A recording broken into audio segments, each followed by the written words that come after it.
A paz do Senhor, aqui são os pastores José Arthur e Patrícia Moura. Estamos aqui com o nosso filho Lucas, com 3 princesas, uma do Ceará e 2 do Piauí. Tem a Antônia, a Maria e a Auricélia e também o Antônio que está ali por perto. Estamos aqui para estudar a Palavra de Deus. O estudo que nós começamos no dia 10 de junho de 2023, no sábado retrasado, com o título de Um Chamado Urgente para Orar.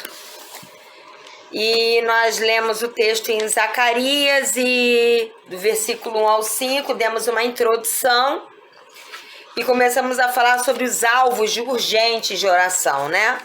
E o primeiro alvo que nós falamos foi sobre a restauração de verdadeiras lideranças na igreja. Não terminamos esse item. No dia 17 de junho de 2023, que também foi sábado passado, nós continuamos falando sobre esse alvo. E aí falamos também sobre o alvo de orar pela restauração da valentia, da ousadia e da intrepidez na igreja.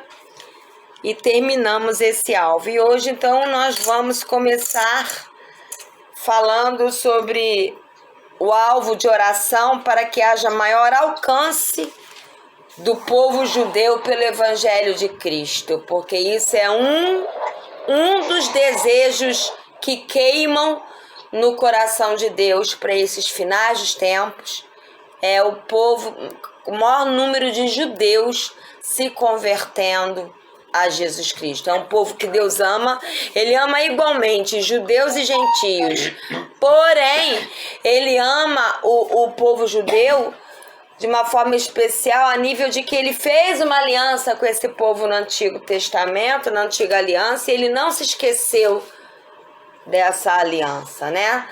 Então nós vamos ver isso hoje, se der tempo, vamos falar também sobre a restauração da verdadeira alegria, né? Porque a igreja tem tentado aprender ou vivenciar ou experimentar uma alegria ilusória.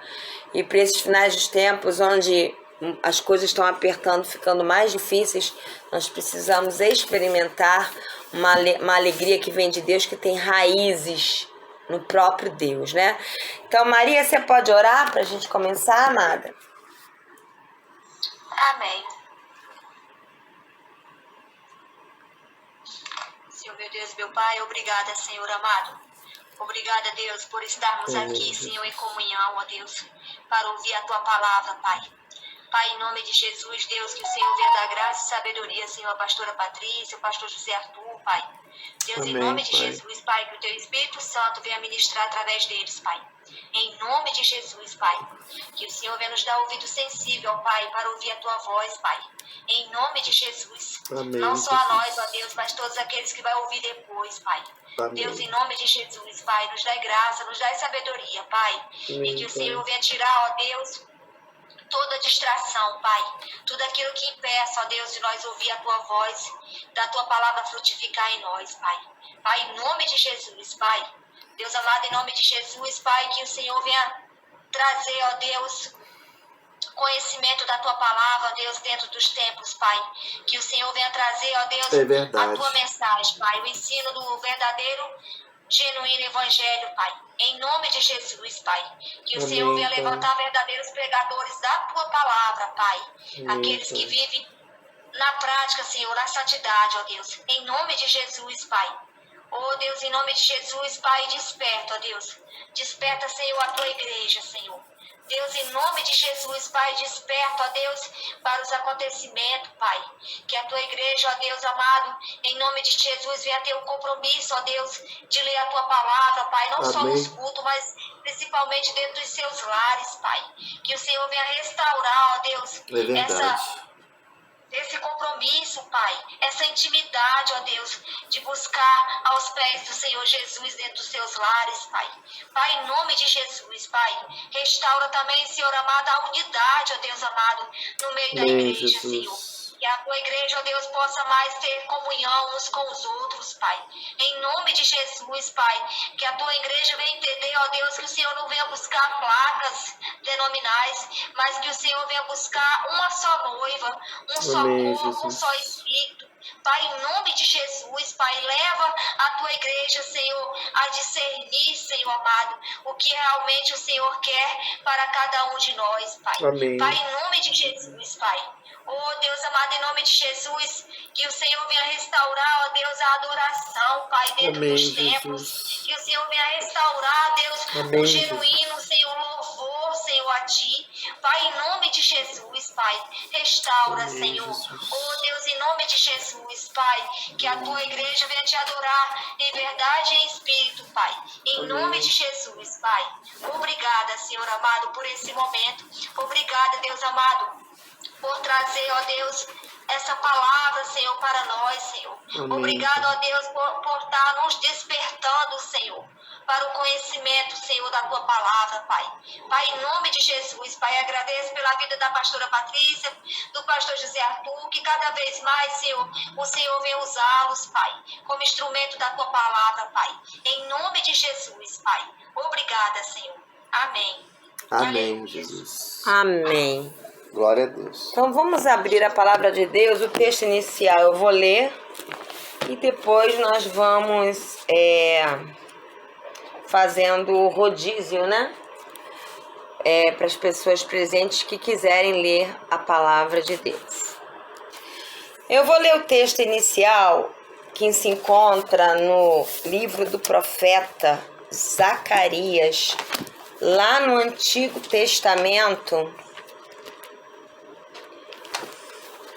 Zacarias, capítulo 10, versículo 6. Zacarias, capítulo 10, versículo 6, e depois eu vou ler do 9 ao 12. Né? Nós lemos Zacarias 10, de 1 a 5, que foi ministrado na parte 1 e na parte 2, na aula 1, na aula 2, na verdade, né? E hoje na aula 3, nesse texto de Zacarias, capítulo 10, que a gente vai trabalhar praticamente em todo o capítulo, mas hoje, nesse alvo de oração, nós vamos frisar, né, dar um enfoque maior no versículo 6 e no versículo 9 ao 12. No versículo 6 diz assim: assim, eu fortalecerei a tribo de Judá e salvarei a casa de José.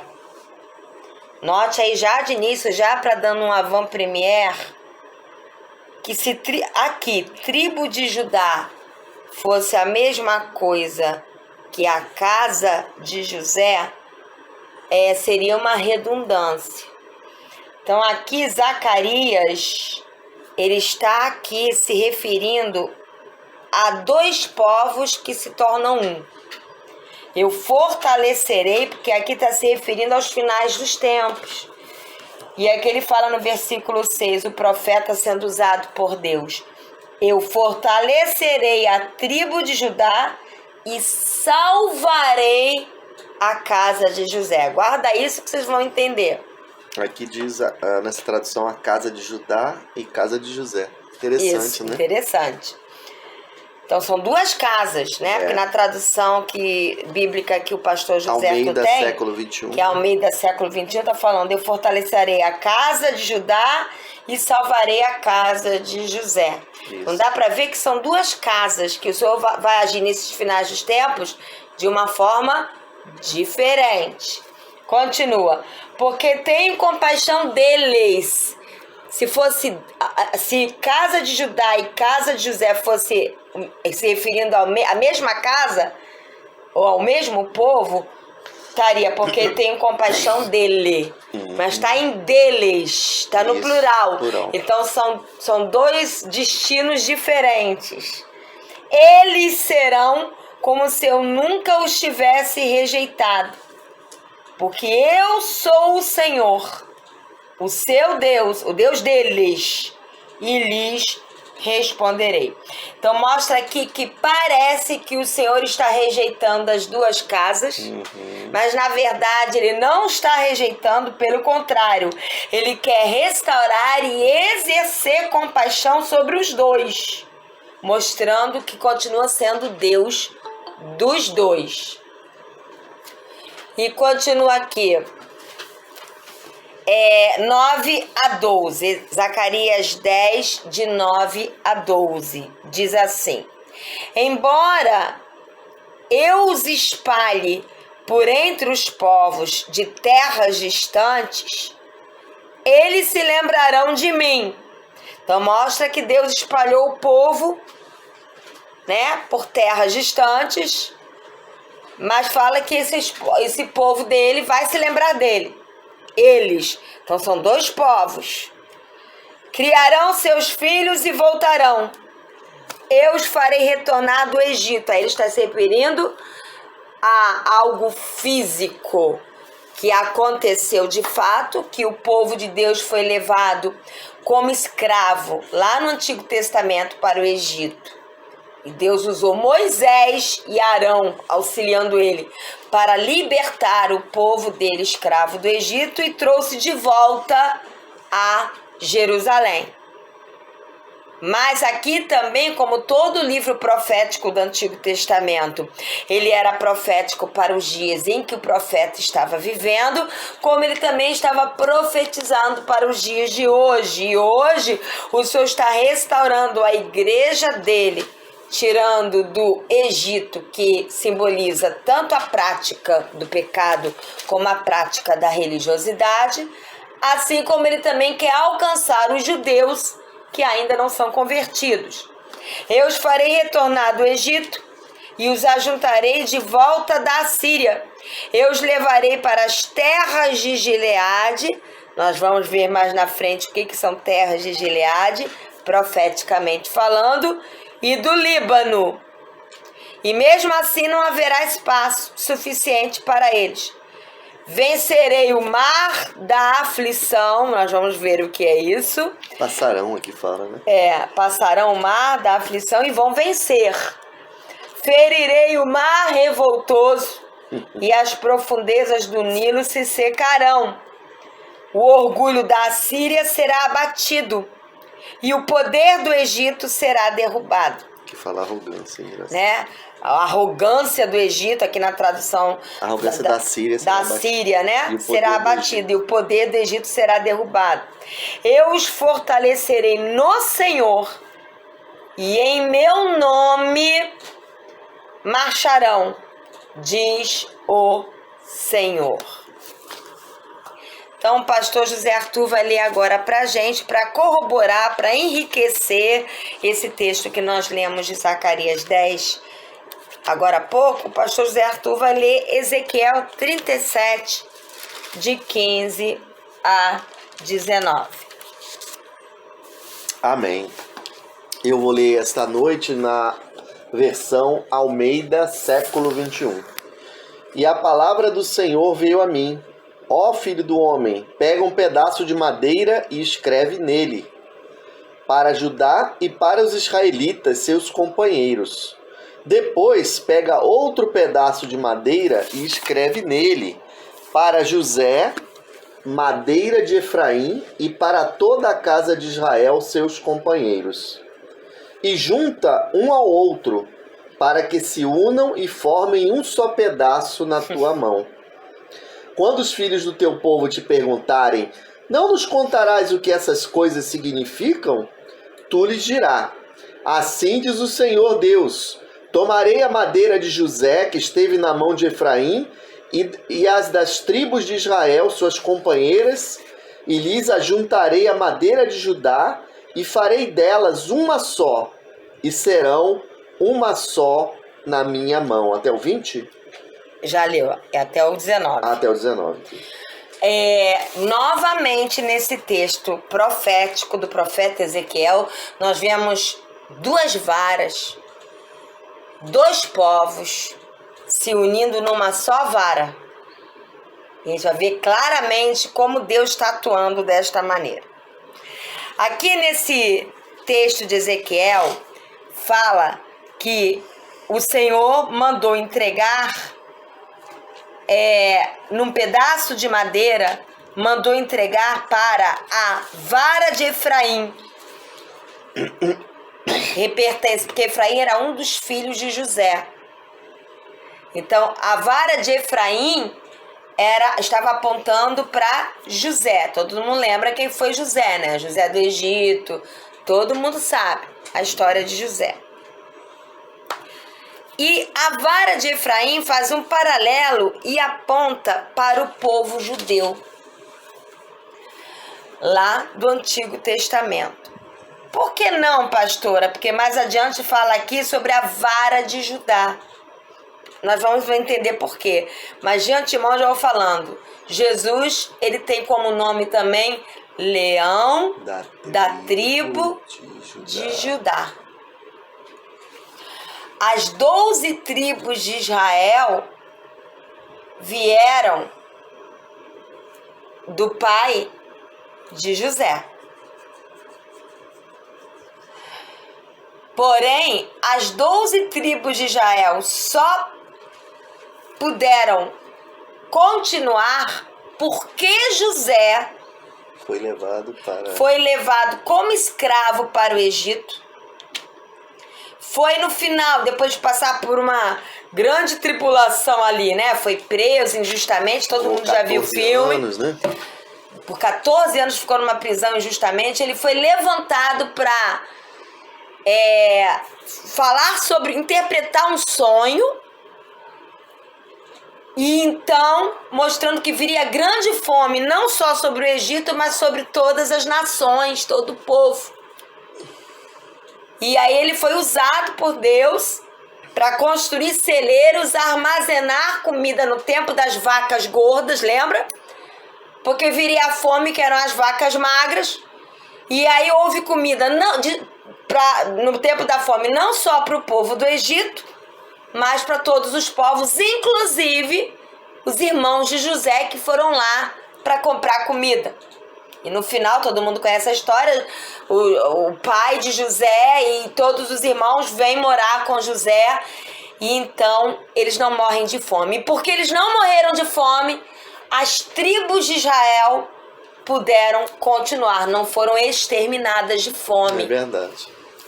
Então José, ele foi o salvador das tribos de Israel que apontam para o povo judeu do Antigo Testamento.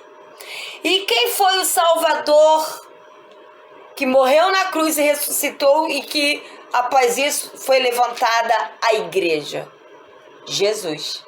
Por isso, a casa de José ou vara de José é o povo judeu. A casa de Judá ou vara de Judá é a igreja. E aqui em Ezequiel nós lemos que o Senhor vai atuar nas duas para que as duas se tornem uma só. O que ele fala aqui no final? Assim farei delas, das duas varas, um único pedaço de madeira, e elas se tornarão uma só na minha mão. O que Deus está expressando através do profeta Ezequiel? O seu desejo. O seu desejo é que os judeus também se convertam, se tornem cristãos e venham se unir à igreja do Senhor Jesus. Então, não é certo que nós, como cristãos, venhamos a menosprezar ou desdenhar os judeus. Porque o próprio Deus deseja que a vara de José, que a casa de José, seja restaurada e se torne um só povo com a vara e a casa de Judá.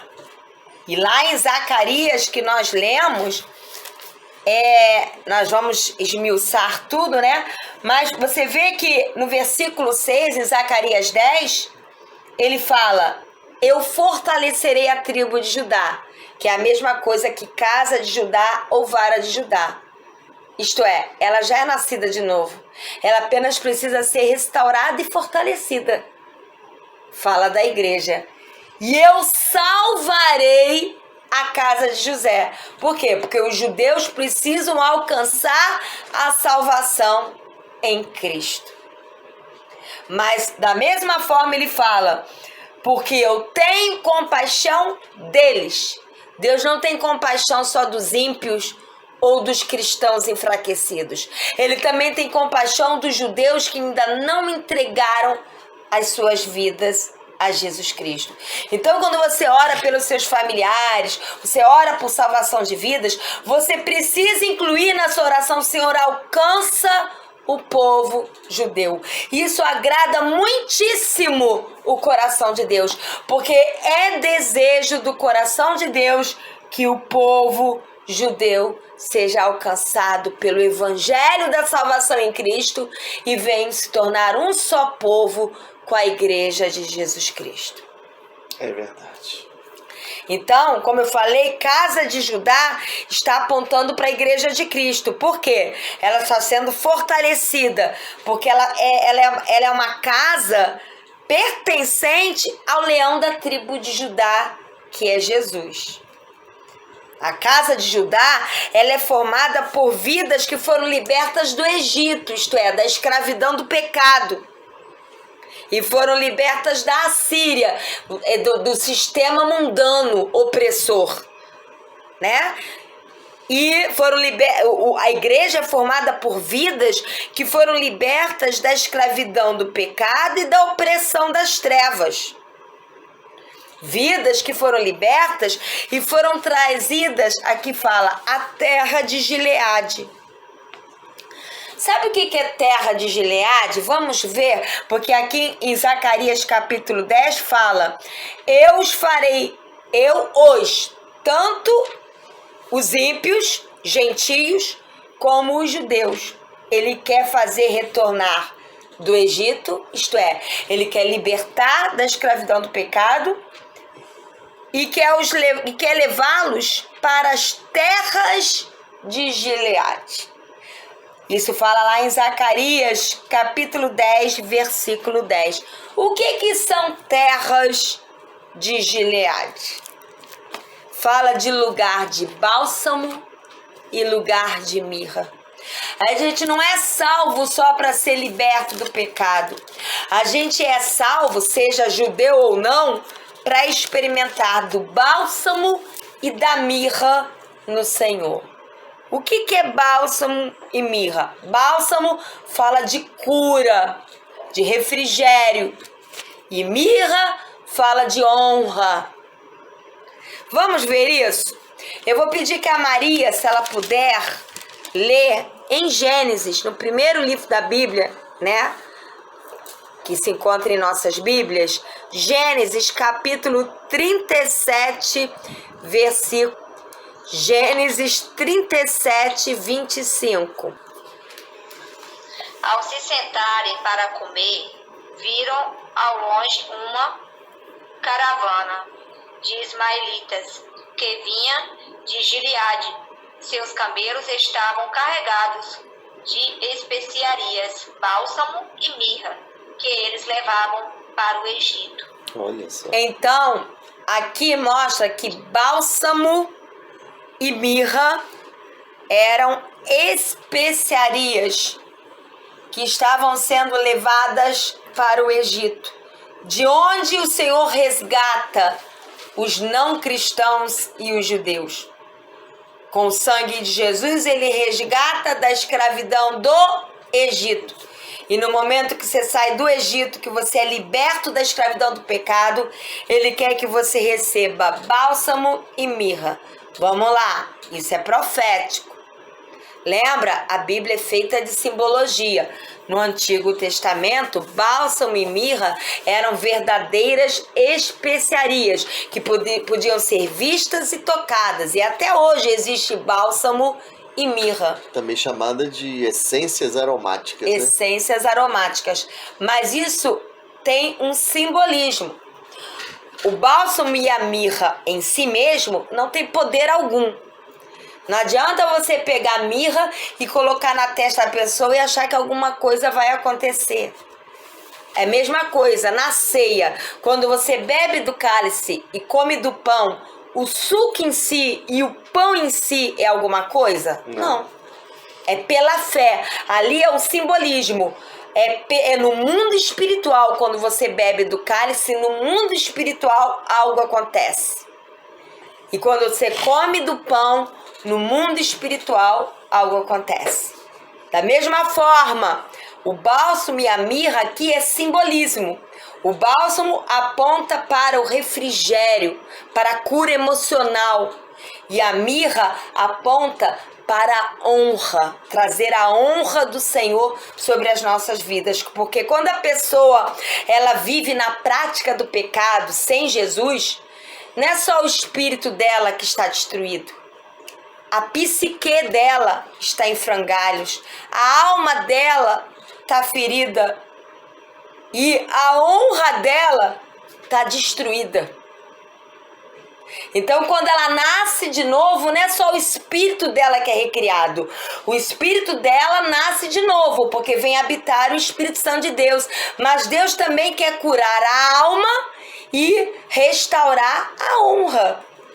É verdade. E o bálsamo aponta para a cura na alma e a mirra aponta para a restauração da honra.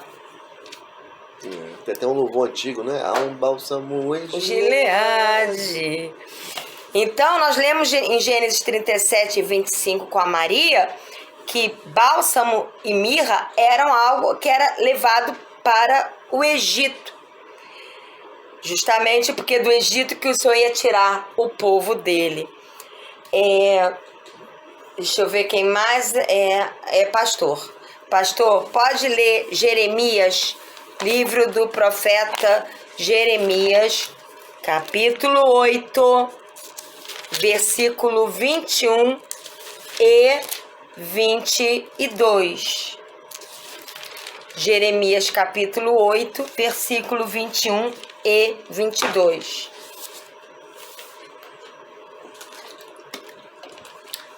Pode ler? Pode.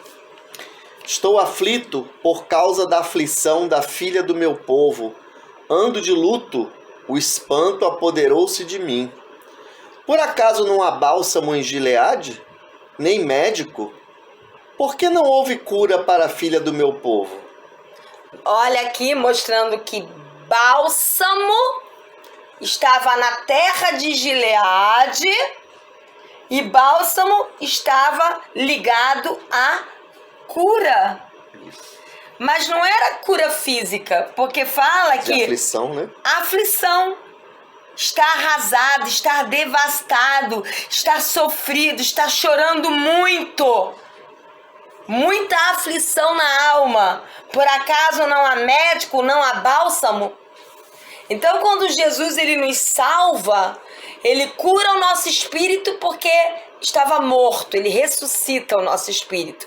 Mas ele quer também trazer cura na alma, através de bálsamo, trazer o bálsamo dele sobre as nossas vidas, curando a nossa alma. Por isso que ele fala lá em Zacarias que ele quer levar tanto a casa de Judá como a casa de José, que é o povo judeu e os cristãos, para a terra de Gileade, onde há bálsamo, bálsamo que cura a alma.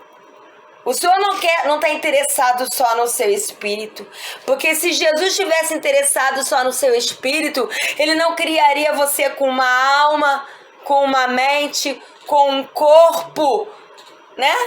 Ele criou você com alma, ele quer curar a sua alma. Porque quando as pessoas elas vêm do mundão, da prática do pecado, elas não vêm só, o pecado não destruiu só o espírito. O pecado destruiu a alma, destrói a autoimagem, destrói a credibilidade diante das pessoas, porque a pessoa mentiu tanto que ninguém mais acredita nela. Destrói a honra, às vezes vem de prostituição, vem de um casamento destruído, vem de uma família destruída, com a honra destruída. Às vezes o pai, a mãe ou alguém denegriu tanto ela, xingou tanto, falou tão mal dela, destruiu tanto a alma dela que a pessoa vem com a alma sangrando. E o Senhor quer curar. A cura interior ainda está valendo. Deus quer curar a nossa alma. Ele quer nos curar por inteiro. Às vezes a cura física não depende só do Senhor, né? Porque a cura física depende de a pessoa não ser sedentária, fazer um exercício físico, não quebrar leis físicas, se alimentar direitinho.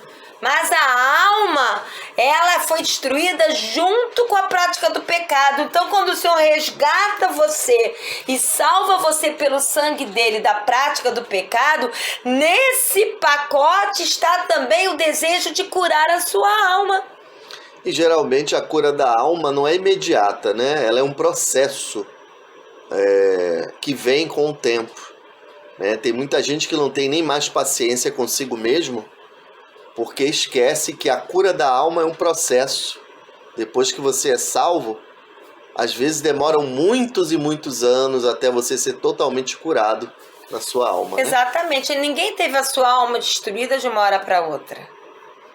Foi um processo de destruição.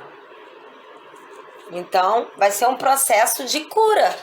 Você tem que, dia a dia, chorar na presença de Deus, ler a Bíblia, deixar a Bíblia ir curando, né? Porque essa destruição da alma, ela tá baseada em mentiras que o inimigo enraizou dentro das nossas vidas.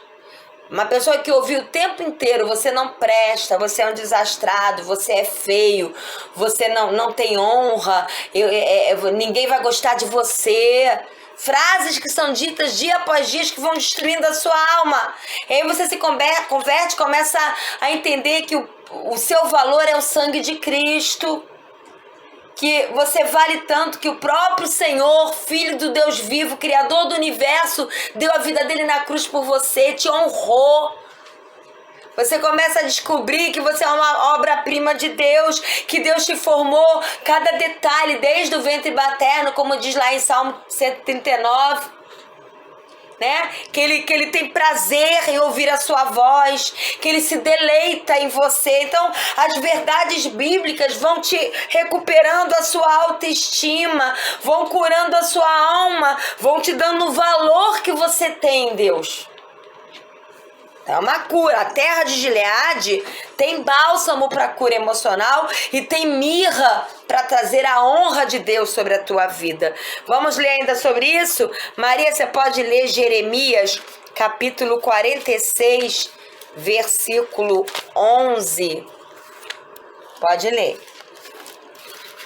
Suba a Gileade em busca de bálsamo, ó Virgem, filha do Egito. Você multiplica remédios em vão. Não há cura para você. Olha só. Você está tentando... Quem é a virgem filha do Egito? São aqueles que são resgatados da prisão do Egito, da prisão do pecado, e passam a ser parte da noiva de Cristo, que é uma virgem adornada de santidade para Jesus. Por que virgem? Aí não é virgem física, né? Então eu não vou me casar porque eu tenho que ser virgem para Jesus. Não é isso que ele está falando. A virgindade aqui é virgindade espiritual. Você passa a ser um homem, uma mulher separado para Jesus. Para agradar a Jesus, para honrar a Jesus, para amar a Jesus. Em seu casamento, em seu trabalho, em sua profissão, na sua casa, tudo é para a honra e glória de Jesus. Por isso que você é uma noiva virgem, separada para as bodas do Cordeiro, como nós até vimos ontem. Então, virgem filha do Egito é porque você foi liberta do Egito, você nasceu em pecado. Então você é filha do Egito. Você nasceu em pecado, mas foi resgatada pelo sangue de Jesus e passou a ser filha e filha de Deus. E você precisa, fala aqui, ó, suba a Gileade para buscar bálsamo, porque você tem tentado se curar com remédios que não curam. Exatamente. Remédios que não vão curar você. É coaching. Livros de autoajuda. Né? Conselhos de pessoas do mundo, tentando se curar com aquilo que não vai curar você. O que vai curar a sua alma é o bálsamo que vem do Senhor, através da sua palavra, na terra de Gileade, onde há o verdadeiro bálsamo que vem do trono e que vai curar a sua alma. Não há cura para uma sociedade doente, né? As pessoas estão tentando achar cura em preceitos da sociedade. A nossa sociedade está totalmente corrompida. Inversão de valores, a mentira é elevada a primeiro plano, a maldade, o fazer mal ao próximo. Por isso que Deus fala, não há cura para ti. Porque onde a pessoa está procurando, não vai encontrar resultado, né? A Bíblia fala em 1 João, lá em 1 João 5, que o mundo, isto é, a sociedade sem Deus, que rejeita a Bíblia, ela está sob o poder do diabo. Então, não há como, desculpa usar essa ilustração tão forte, né? Você não tem como curar um câncer com um band-aid, né? A sociedade está tentando curar um câncer com um band-aid e não procura Jesus. E aí se afundam cada vez mais na lama, né? E só para deixar claro aqui, até a nível de YouTube, não estou falando que é errado você ir a um psicólogo, a um psicanalista, desde que seja uma pessoa centrada. Talvez pode até não ser uma pessoa cristã, mas se você é um cristão, não é errado você ir a um psicólogo, a um psiquiatra, não é errado. Desde que você tenha uma boa bagagem cristã, para que se aquela pessoa falar alguma abobrinha ou algo que contraria a palavra de Deus, você não recebe. Até mesmo ao ouvir uma pregação, você precisa reter o que é bom, quanto mais num consultório de psicólogo, psiquiatra. Você vai se deixar ser ajudado, desde que aquela ajuda não contrarie os princípios da palavra de Deus. Isso eu ensino até aqui em casa, né? Você tem que estar atento, tá ligado, né? Como diz o ditado popular. Então não é errado, mas a cura, até mesmo através de um psicólogo, de psiquiatra, ou até de um remédio, um ansiolítico, que também não é errado. Vamos escancarar isso aqui. Cristão que toma remédio para dormir ou toma um ansiolítico é pecador. Onde está isso na Bíblia? O dia que você achar isso na Bíblia, você me dá, que eu quero saber. Pois o Timóteo, evangelista, pastor evangelista, ele tinha tantas dores de estômago que Paulo falou para ele, não deixe de tomar todos os dias o suco de uva. E o suco de uva a gente bem sabe que naquela época, depois de 2 dias, ele fermentava e virava vinho. E o Timóteo tinha que tomar todos os dias por causa de suas constantes dores de estômago. Ora, assim como nós temos enfermidades físicas, nós temos enfermidades na alma e também enfermidades psicossomáticas. No mundo que nós estamos vivendo, onde a correria é enorme, são preocupações, tantas coisas, tá difícil saber quem não tem insônia. É uma minoria que não tem insônia. Tem muita gente sofrendo de insônia. E não há nada de errado você tomar um remedinho para ajudar você a dormir. Você não, se fosse assim, então tosse até arrebentar os pulmões e não toma nada. Pra que vai tomar chá pra tosse? Deixa tossir. A mesma coisa. Tá tendo insônia? Toma um remedinho pra dormir. Tá tossindo? Toma um xarope. Tá com dor de cabeça? Toma um remedinho pra dor de cabeça. É a mesma coisa. Não é isso? Tenho certeza que se na época do apóstolo Paulo existisse pantoprazol ou omeprazol, com certeza ele ofereceria a Timóteo. A Timóteo, o que Timóteo tinha era uma gastrite, se não uma úlcera, já que ele precisava tomar um pantoprazol da vida, mas naquela época não tinha, vai de suquinho de uva, hoje a gente tem, né?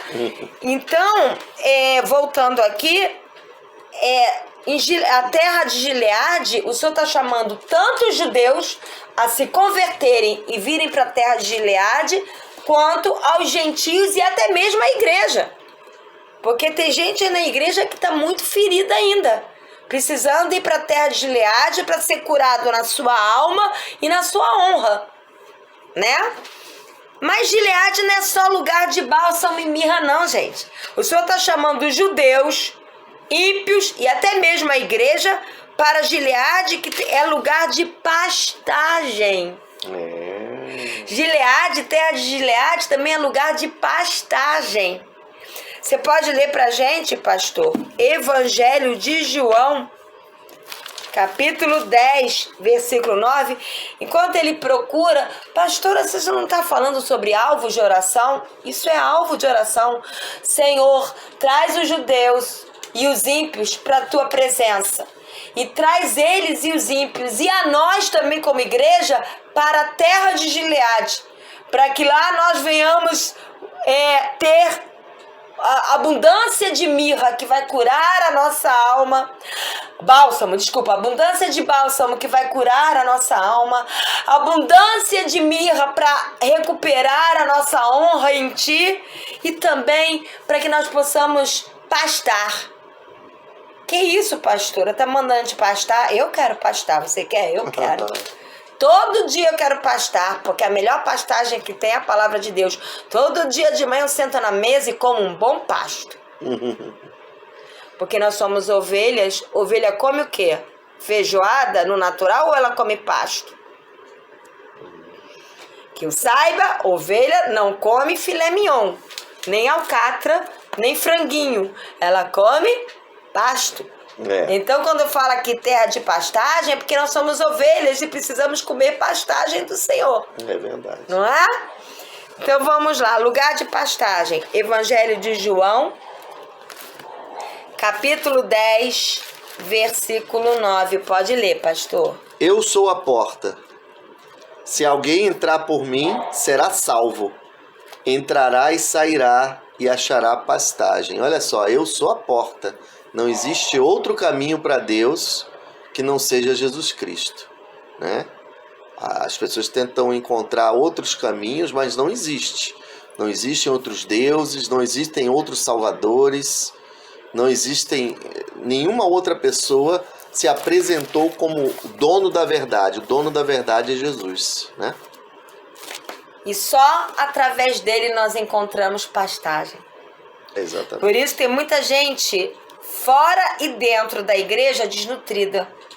Porque quem está fora da igreja, que não é salvo, seja judeu ou ímpio, está tentando encontrar pastagem no mundo ou na religiosidade.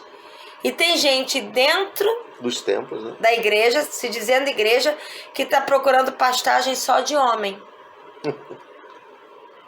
Vive só de pregação, não lê Bíblia, não busca o Senhor face a face, não aprende a ouvir a voz do Senhor, que é a pastagem genuína.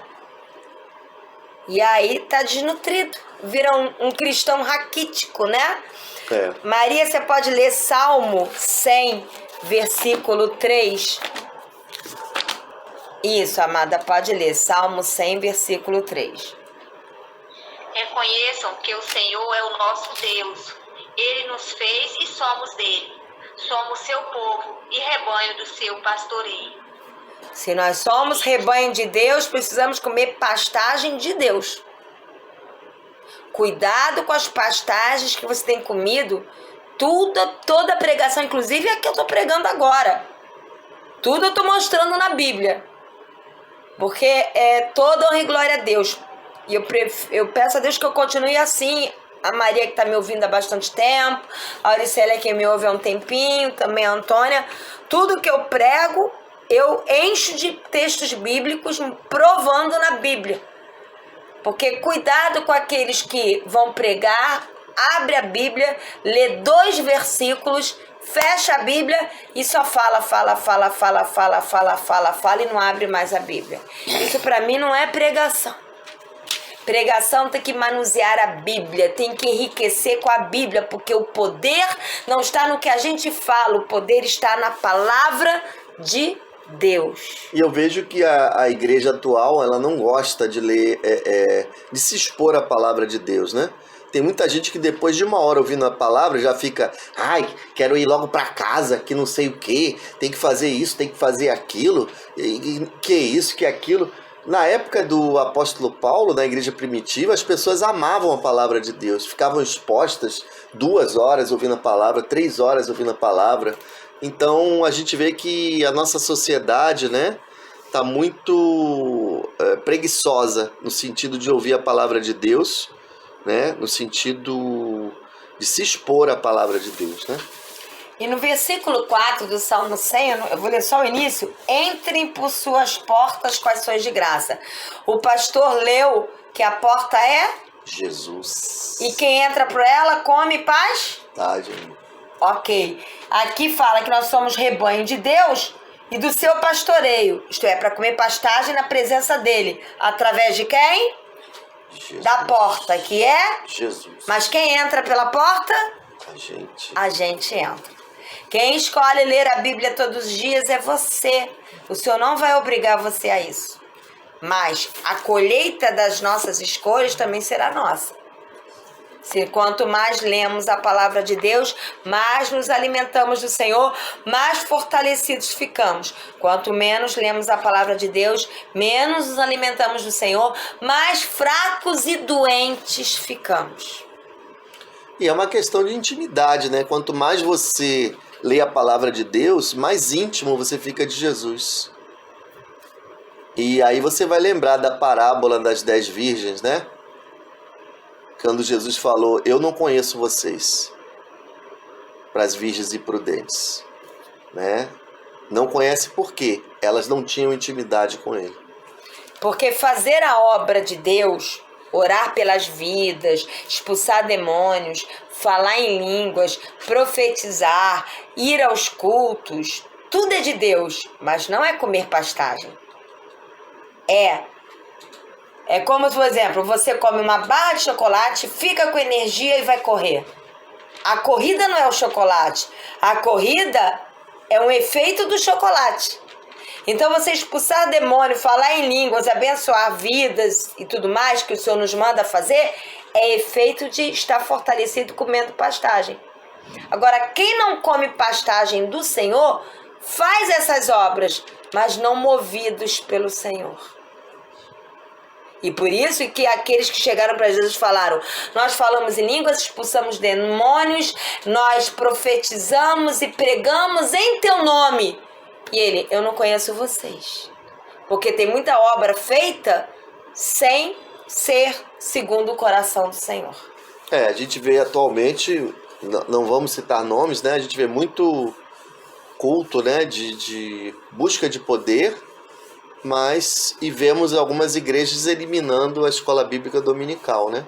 Exatamente. Então, é a rejeição à palavra de Deus. Então precisamos, qual é o alvo de oração? Sempre voltando, o alvo de oração, Senhor, como igreja, aos ímpios, traz salvação sobre ímpios e judeus, mas aqui a gente está dando um enfoque nos judeus, traz eles para a igreja, e que como igreja, nós uma vez salvos, possamos ir para a terra de Gileade, que é ir para a presença do Senhor e para a sua palavra, para receber bálsamo que vai curar nossa alma, mirra que vai restaurar a nossa honraria, a nossa honra diante de Deus, e pastagem que vai nos fortalecer, nos alimentar, né? Mais um texto falando sobre pastagem, pastor, lê aí pra gente, Jeremias, capítulo 50, versículo 18 a 20.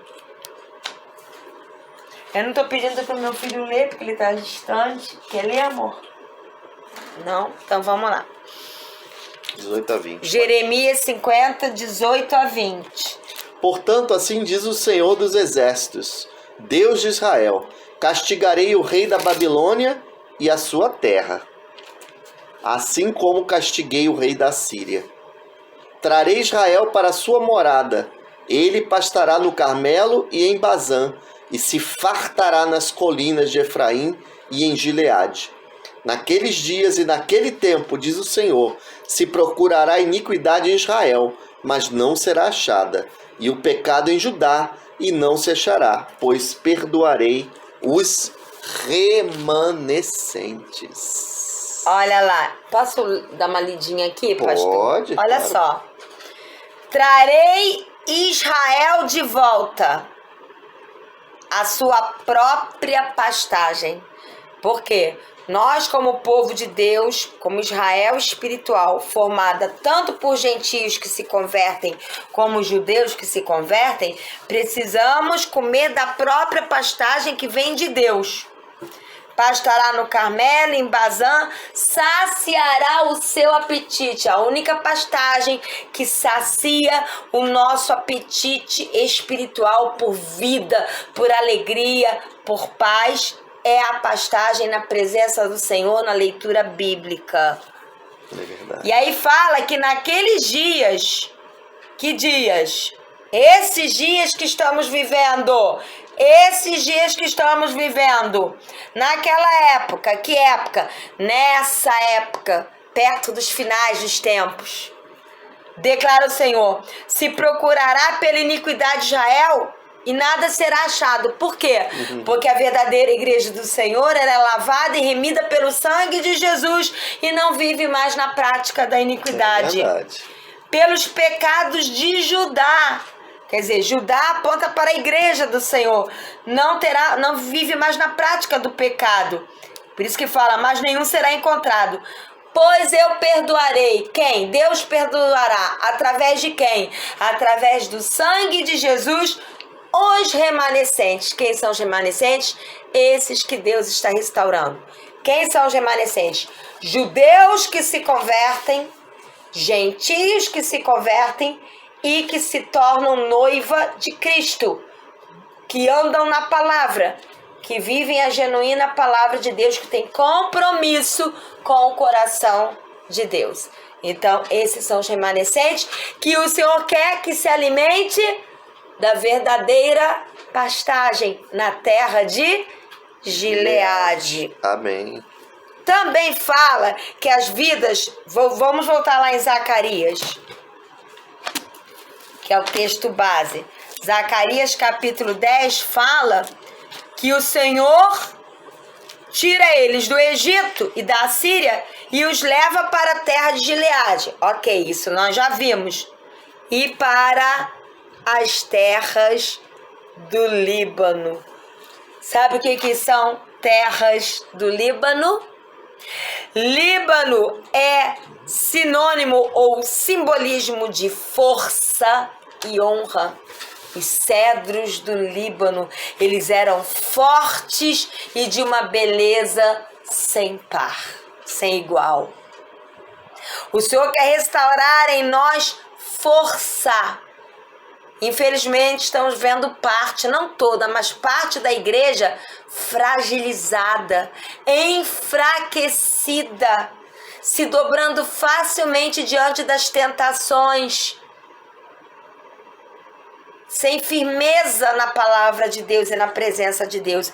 E o Senhor quer nos trazer de volta, uma vez salvos, o Senhor quer nos levar às terras do Líbano, onde seremos fortalecidos pelo Senhor e onde a beleza, a honra é restaurada.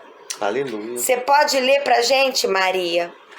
Cantares, capítulo 4, versículo 11, ou Cântico dos Cânticos em algumas bíblias, né? Capítulo 4, pode ler, amada. Os seus lábios gotejam a doçura dos favos de mel.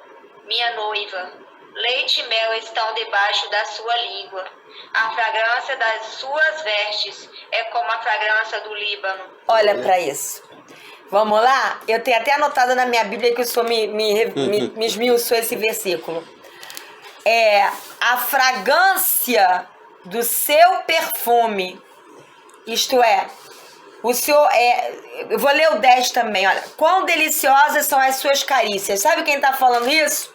O amado está falando para sua esposa. É Salomão e a Sulamita, né? Porém, a gente sabe que há um paralelo. Salomão aqui, como marido, está simbolizando, representando Jesus. E a esposa dele, a Sulamita, está representando ou simbolizando a igreja. E aqui é como se Jesus estivesse falando para nós como noiva, como igreja.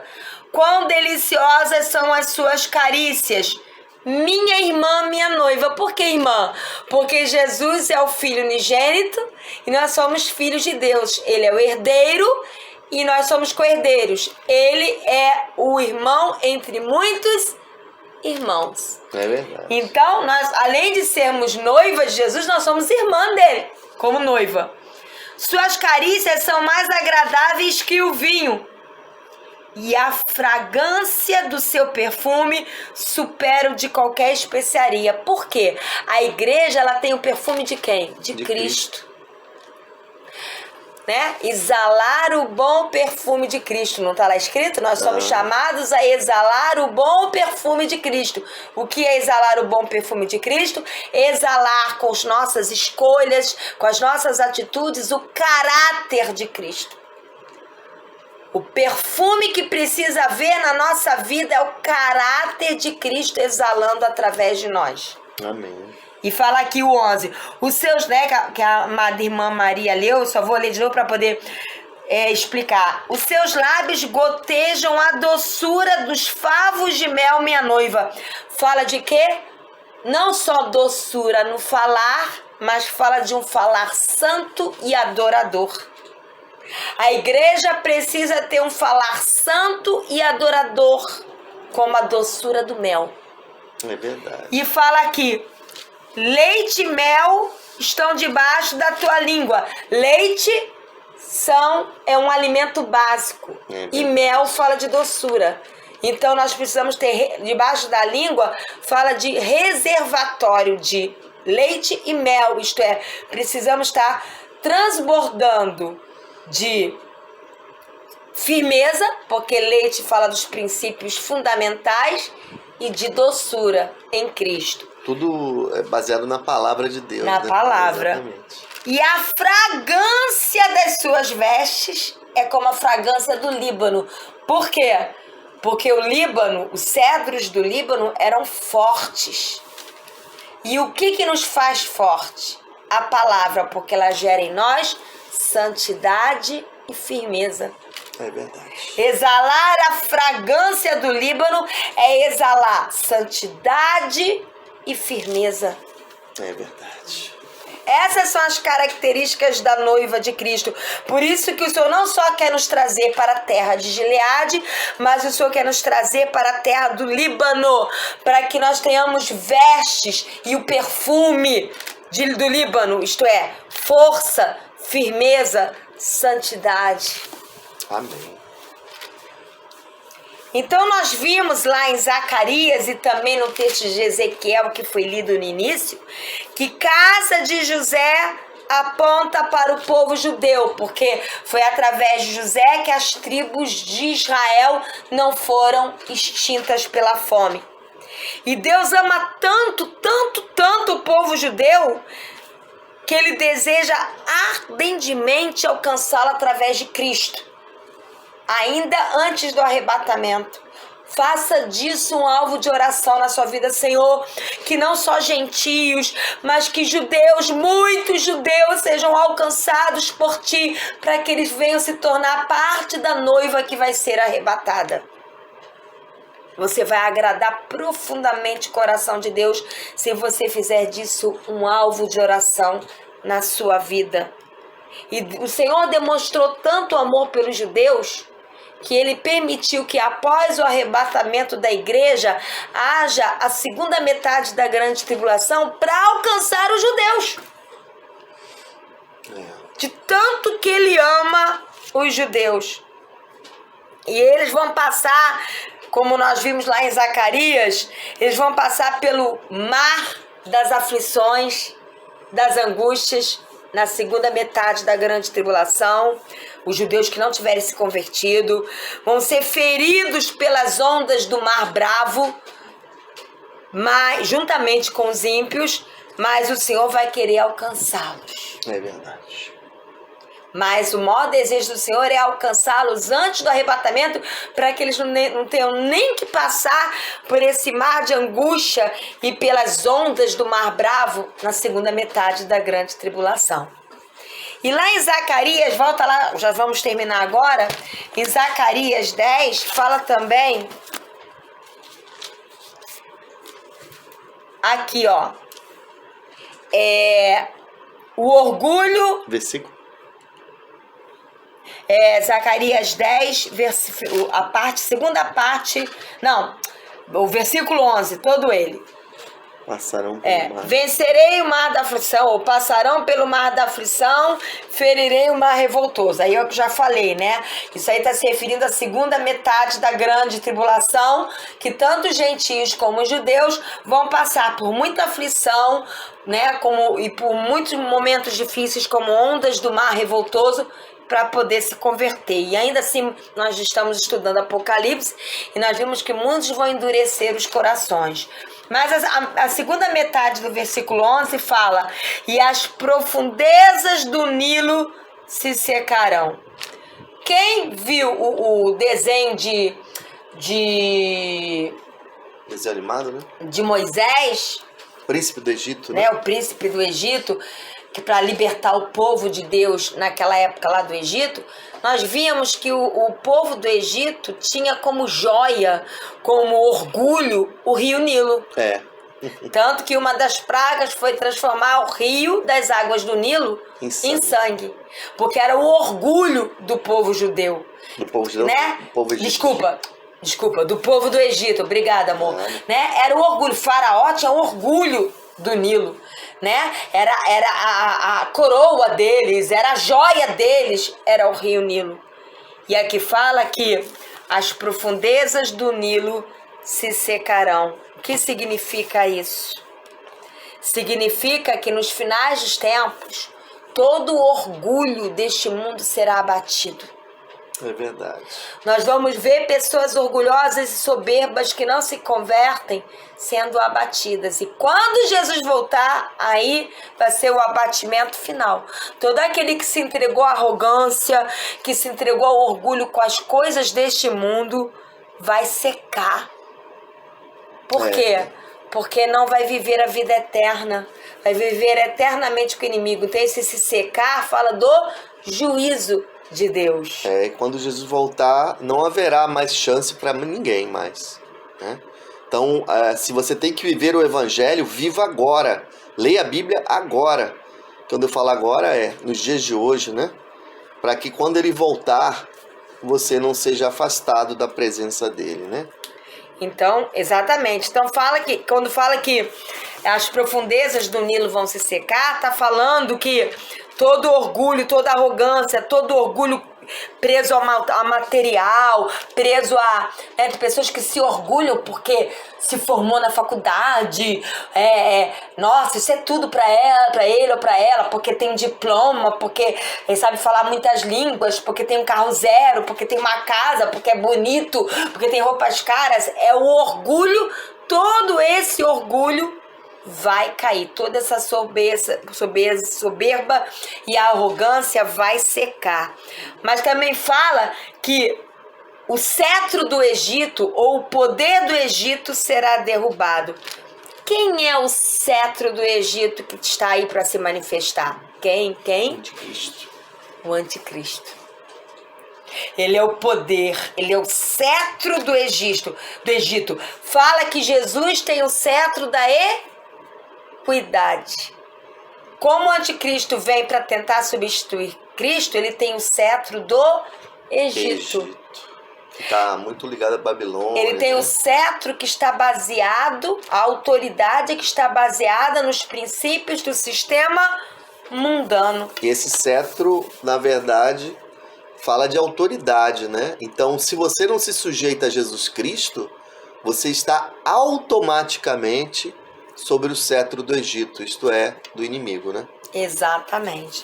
Então, mesmo que o anticristo venha com soberba, com arrogância, mostrando uma autoridade inigualável, a Bíblia diz que o anticristo ele será derrotado pelo sopro da boca de Jesus Cristo, o Rei dos Reis. Então, todo o poder do Egito será derrubado, será removido. E tanto os judeus como que se convertem, como gentios que se convertem e permanecem no Senhor, serão fortalecidos até o fim.